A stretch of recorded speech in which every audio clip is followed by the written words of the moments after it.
وما منا إلا له مقام معلوم لا إله إلا الله لا إله لا إله إلا الله منا إلا له مقام معلوم لا إله إلا الله لا إله إلا الله لا إله إلا الله وإنا لنحن سبنا المسبحون لا إله إلا الله لا إله إلا الله لا إله إلا الله Voilà. Donc, il y a une Zul fan mina leyi. Il va donner ça maintenant, il va te donner. Voilà. Donc, maintenant, c'est ça. Ni i ye o sɔrɔ sisan n'a fɔra e ma ko tile nunkun fila i n'a fɔ a k'a fɔ ɲɛna cogo min na i k'a lɔn ko sɔgɔma ani wula fɛ mɛ a m'a fɔ ɲɛna ko su fɛ dɛ yalɔ mɔgɔw 4 heures de ka taa sɛn mɛ i k'a mɛn ko su fɛ de wa fɔ yelen de ka bɔ fɔlɔ mɛ sanni min'o kɛ i bɛ surati nisa filɛ komi n'i ka ko daminɛ i bɛ jija a tigi b'a bɛɛ ye a yɔrɔ bɛɛ ye an n'o fɛ yan i k'a ye an bɛ ko o ko kɛ nin a daluya bɛ kɔlɔlɔ kɔnɔ mana di suratu nisa filɛ a b'a fɔ yen nɔ sɔrɔn sabanan a y'an kɛmɛ tan saba sɔrɔn sabanan voilà i b'a filɛ a y'an kɛmɛ tan ani saba i fɛ voilà verset 103 verset 113 pardon kɛmɛ ani saba voilà 103 i b'a filɛ verset 103 verset 103 surat les femmes verset 103 voilà. T'as trouvé? Non, va sur. Verset 103. Quand vous accomplissez la salat, invoquez le nom d'Allah debout. Ako faiza kumtum utawa faiza kumtum ila salati ko ni aw faiza kadaitum salati ko ni yesel latigɛ tuma o tuma faiza ni ale de b'a fɔ ɲɛna ko harfumu mana shartiyalo ko dɔ le kɔsɔn e bɛ nana ko dɔ kɛ mɛ e bɛ nana kɛ jɔn de kama e bɛ nana kɛ ala min kama o dɔn ala le kɔsɔn seli min bɛ yen o de kɔsɔn faiza nana a ko ni wulila seli la faskuru laha kiyaman wa qu'udan k'i ka i tigi ala tɔgɔ fɔ i jɔlen walima i sigini aw ala junubikum walima illa ni ɲɔgɔn a ma kɛ farida ye wa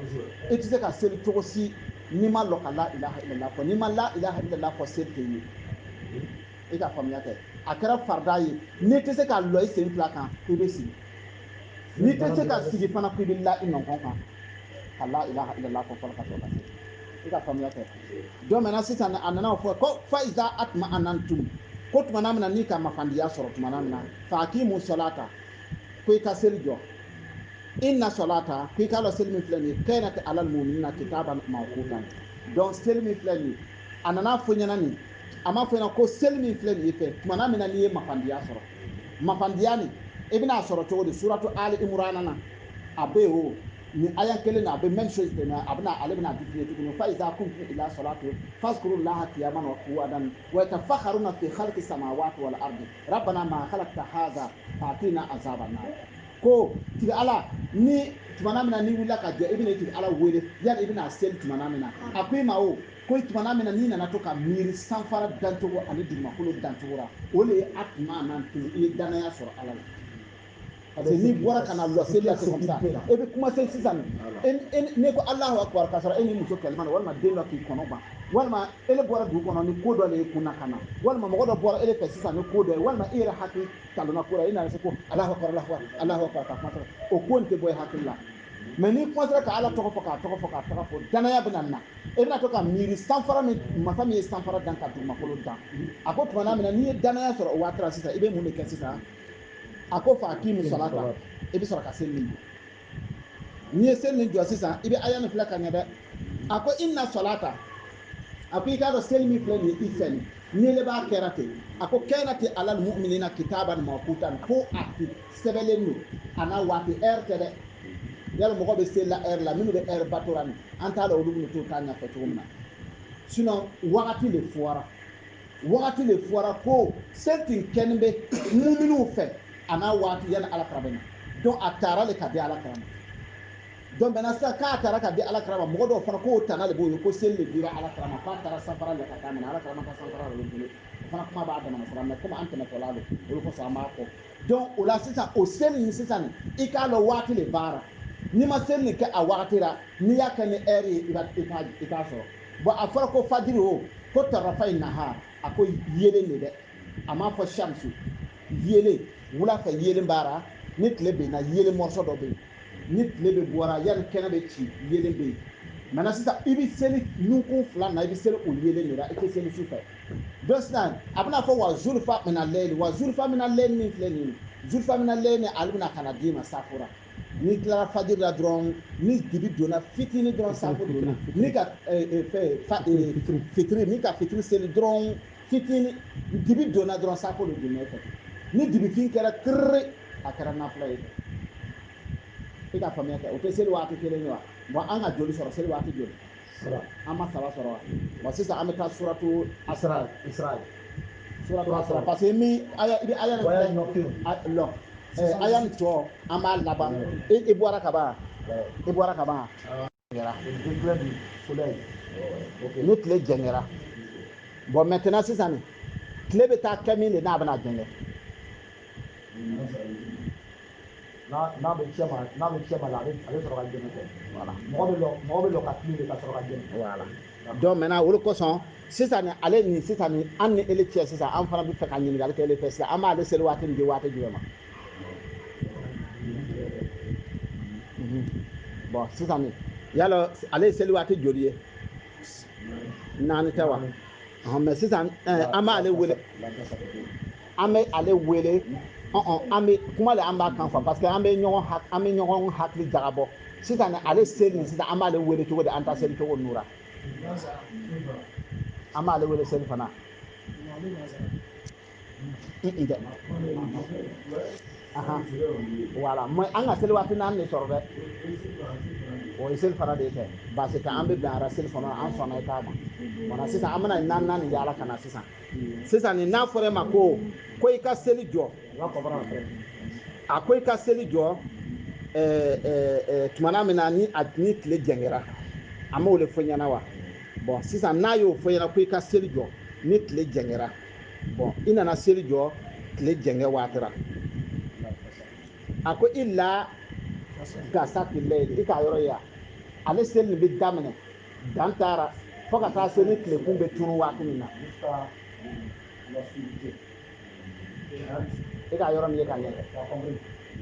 voilà i k'ale ye i ko an b'ale di seli fana ma an ta wele cogo la quoi an b'ale di seli fana ma non d'accord basara bon an bɛ hakili to o yɔrɔnin na quoi i k'a faamuya n'an ye hakili to o yɔrɔnin na o aya nin an kana ɲinɛ kɔ parce que an mana segin ka na a nɔfɛ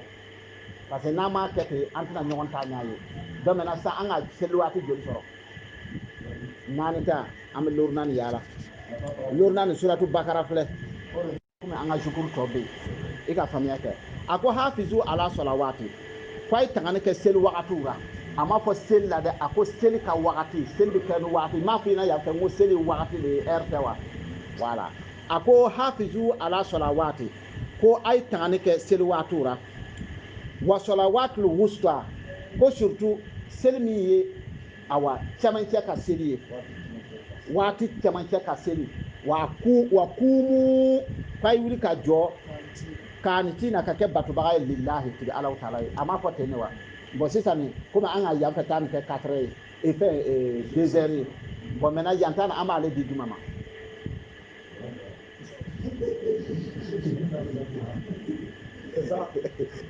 voilà o de kosɔn an ko an bɛna sɔgɔ parce que a ko millier le a m'a fɔ millier le wa voilà donc maintenant sisan seli jumɛn de kan ka kɛ millier la voilà 24 heures divisé par 2 le milieu comme si c'était 24 heures divisé par 2 ça nous fait 12 donc si on doit prendre une heure là c'est quelle heure on prend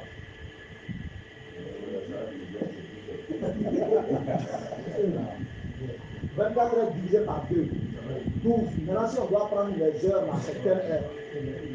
24 divisé par 2 ça va tomber sur quelle heure ça va tomber sur 12 heures voilà donc 12 heures là c'est ça qui est le milieu du temps donc le milieu du temps là c'est Hafizu la salawat al-usta, il dit le milieu du temps. Donc si tu prends 12h, 24h divisé par 2 là, donc l'autre là, tu es obligé de l'attribuer encore à autre moment. Parce que lui, il a déjà montré son moment. Il dit le milieu du jour. Donc l'autre que tu avais donné à 14h, il faut l'attribuer à un autre temps maintenant. On va voir. Parce que lui, là-bas, il dit au déclin du soleil, hein, jusqu'à l'approche de Yom.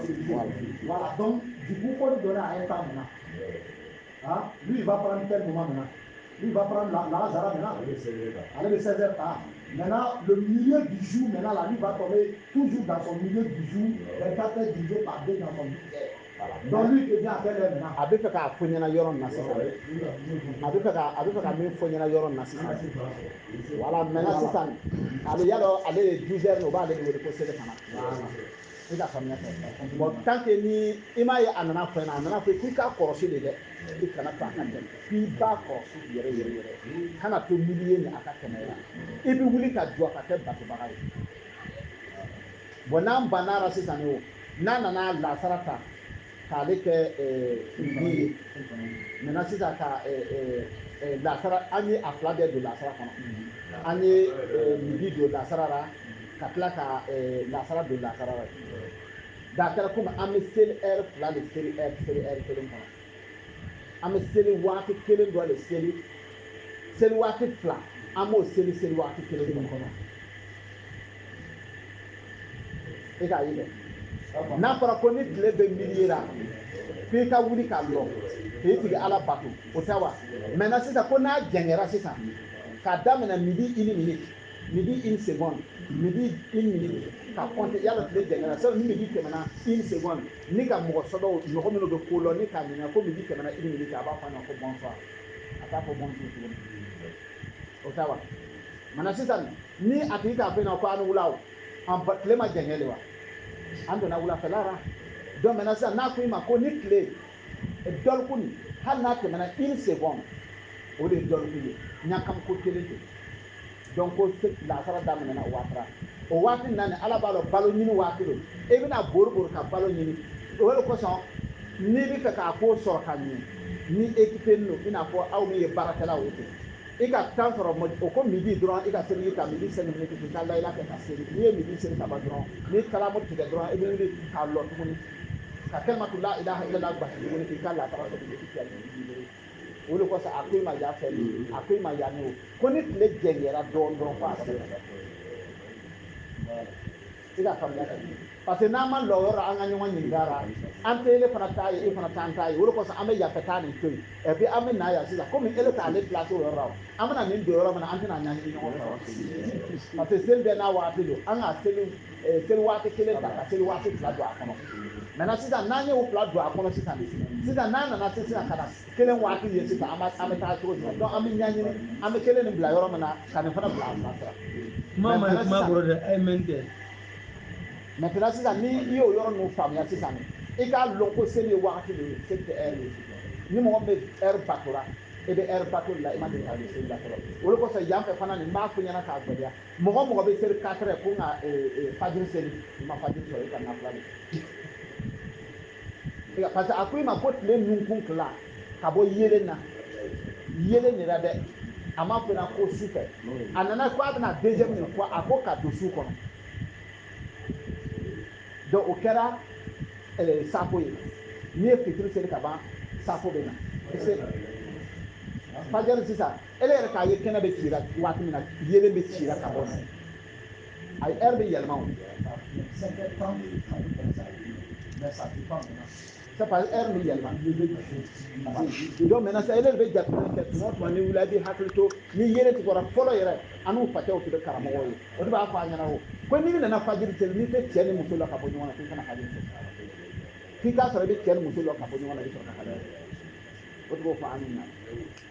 mais maintenant sisan ni ele nana seli ka sɔrɔ hali ni kuran de mana bɛ yen hali n'a fila bɛ a bɛ misiri kɔnɔ a tɛ ɲɔgɔn t'a ye ele ko i ka fajiri de seli o la wa a kɔrɔna le k'a ɲɛfɔ kuma an t'a bɔra an voile bɛ bɔra a b'a ɲɛna o de kosɔn an tɛ fɛn kɛ mɔgɔ ye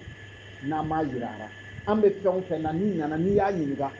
i y'a ɲininka la an bɛ diinɛ min baara la an b'a bɔ alakira y'a kɛ cogo min na kɔrɔna kɔnɔ k'a f'i ye nin kangari nin don dira alakira le ma nin tɛ hadisa ye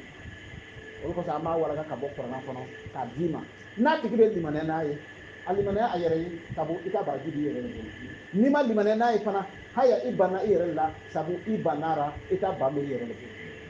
o tɛ wa olu kosɔn Qur'an lo an t'a sɔsɔ a sɛbɛn bɛ cogo min na an b'a baara kɛ i ma y'a ka kangari la dɛ ko hey ko a kɔrɔsi hafizu ala salawati a ye seli waati bɛɛ tanga seli waati a y'o kɔrɔsi a kana tɛmɛ a yɔrɔ bɛɛ o seli waati ninnu surtout lam kasimu b'a ɲɛfɔ ko surtout min ye caman kɛ seli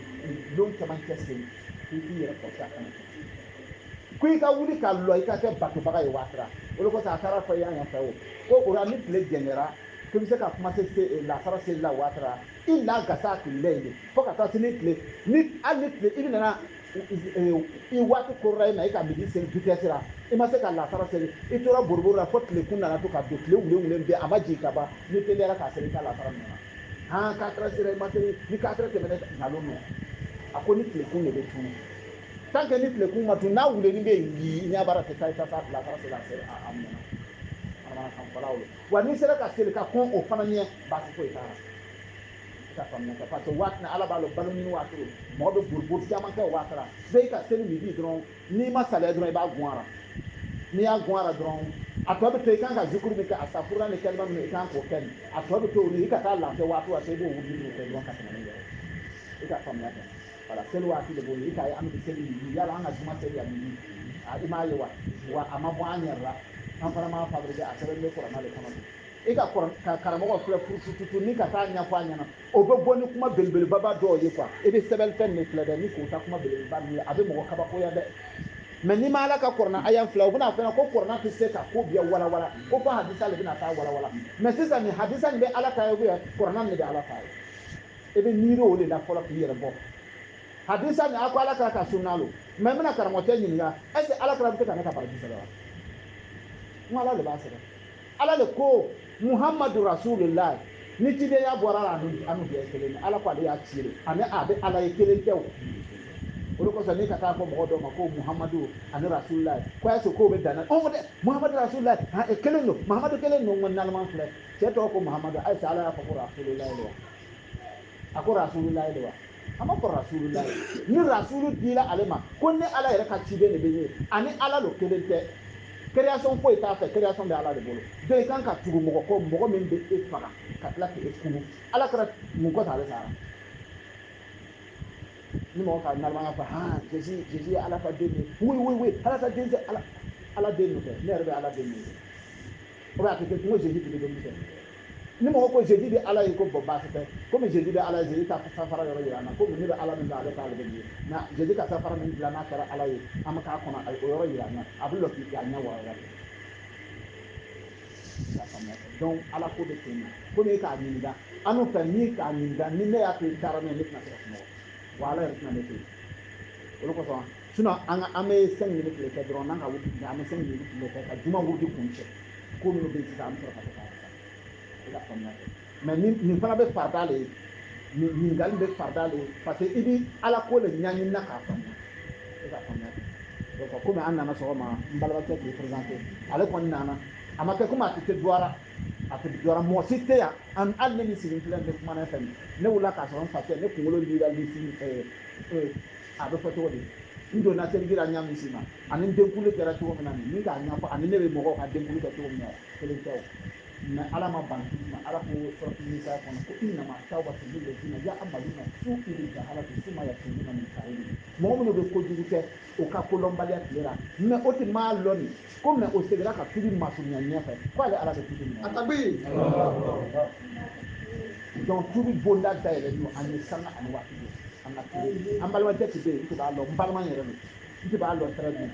voilà mais a nana fara an kan ko kuranna ale fana ma ko b'o la a nana ko k'ale tɔgɔ sɛbɛn